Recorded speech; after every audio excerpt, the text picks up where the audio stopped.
Hi guys, this is Alea Jen and welcome back to my YouTube channel. So for today's video, ikukwento ko lang sa inyo yung kadiri talaga nung nangyari kahapon. So, hindi naghapunan dito yung amo ko kasi ang aga niya umalis kahapon, alas 7 pa lang wala na siya dito sa bahay and umuwi siya kagabi alauna na ata. So ganun kasi pag yung amo kong lalaki kasi nga todo kayod siya kasi walang trabaho yung amo kong babae.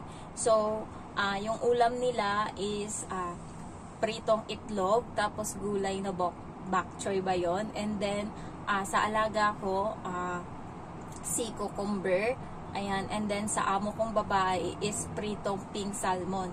So, ang nangyari is, pinrepare ko na yung pagkain, and then, pagkatapos nun, umalis siya, and ako, tinignan ko, dinifroze ko yung pink salmon. So, pag defroze ko, binalikan ko sa kusina maya-maya, kasi chinek ko na, nilinis ko siya guys, kinuskus ko. Ay, nananayo yung balahibo ko. Kinuskus ko yung pink salmon, and then, nilinis ko na siya. Ayaw kasi ng amo ko na masyadong linisin, kasi nga daw, bumubuka yung, niya, laman ng pink salmon. Bandang buntot pala yung nakuha ko. So, ilalagay ko na lang yung picture dito mamaya. And then, maya-maya, may nakita akong parang nakaganon. Akala ko intestine ba? Yung parang intestine katulad sa shrimp. So, hinila ko. Nung paghila ko, bakit ganito? Para siyang parang bulati, parang worm. So, tinignan kong maigi. So, bulati talaga siya, guys. And then, nilagay ko dun sa gilid. And then, pinicturan ko, sinend ko sa amo ko. Sabi ko, ma, may bulati yung isda. Sabi ko ganon. And then, ilagay ko na lang din dito yung combo namin, yung sa reply niya. And then, pinaka-hate ko talaga sa lahat is yung bulate, guys.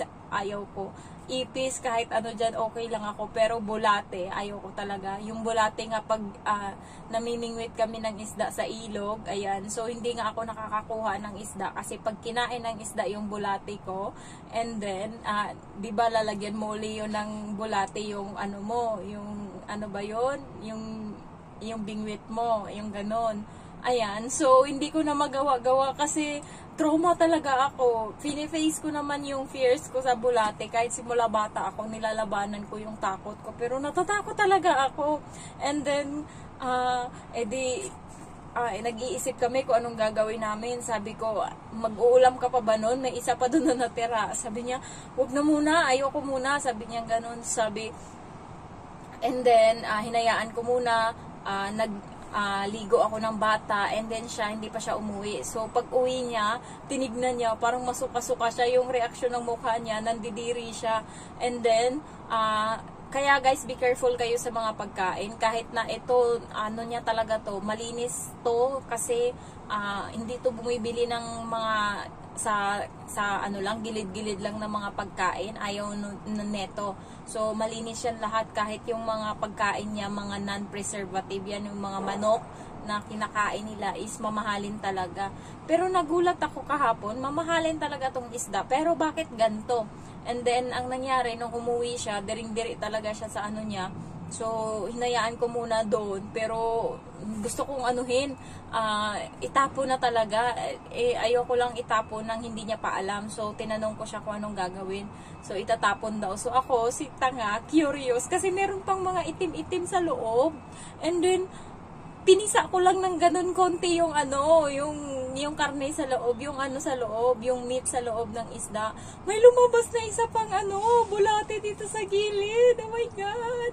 Woo! And then, napasigaw ako guys, kasi nagtatayuan na talaga yung balahibo ko hanggang ngayon. Pag kumakain ako, naalala ko pa din yung punyeta talaga.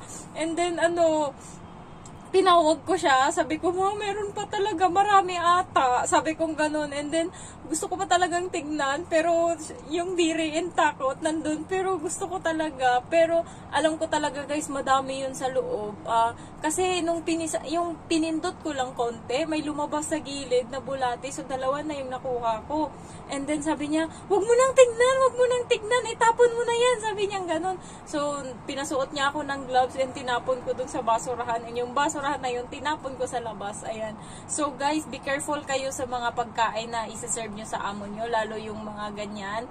Kahit sabihin mong may tiwala ka kasi ang mahal ng bili nila. Tapos nung dumating yun sa bahay, naninigas pa talaga yun sa pagka-frozen. Pero bakit ganun?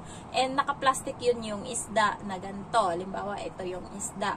Binalot pa yan ng plastic and parang siya, ginamitan ng machine para nakaano talaga yung plastic doon, nakaganon talaga sa kanya. Ayan, so nakalock talaga siya ng plastic. Pero may talaga, may worm talaga. Ayan, so ini-imagine ko yung sarili ko, paano pag naluto ko yun? Buti na lang kamo, yung nasa taas na ayaw niya kasi na tinatanggal kung ano-ano sa mga isda. Kasi, ewan ko, pero kahapon, na talaga ako natanggalin tong sa taas na parang intestine. And, nung tinanggal ko, meron siyang may butas. And then, nung tiningnan ko, talaga, hindi ko alam, bulate yan.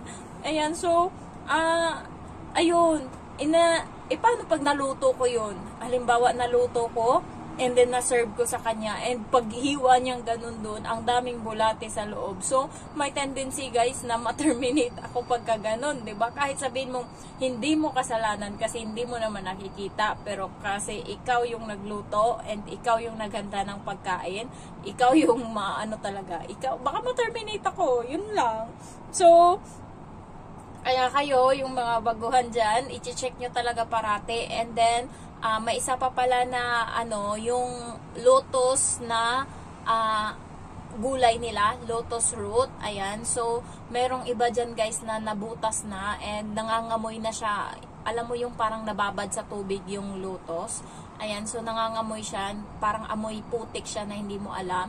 So, dapat be careful kayo noon kasi hindi mo masasabi, mamaya lang kayo, balat lang kayo ng balat noon, hiwa ng hiwa. Kailangan amoyin nyo din kasi iba yung amoy ng parang nakulob na nababad na sa tubig na lotus root. Ayan, so pwede ko ding ilagay yung picture dito para may reference kayo kung ano sinasabi kong lotus. Kasi sabi ng amo ko nung nakaraan daw nilang helper, nasama daw yung yung mga putik sa loob kaya napakuluan daw, pero feeling ko hindi putik yung soil, hindi soil yung nasama dun sa pagpakulo. Kasi sabi niya sa akin i-check ko daw yung loob, baka may pumasok daw ng mga lupa, pero hindi lupa yun, alam ko. Yung yun, yung lotus root na nababad sa tubig kasi nabutas and then siya, yung parang nasira na.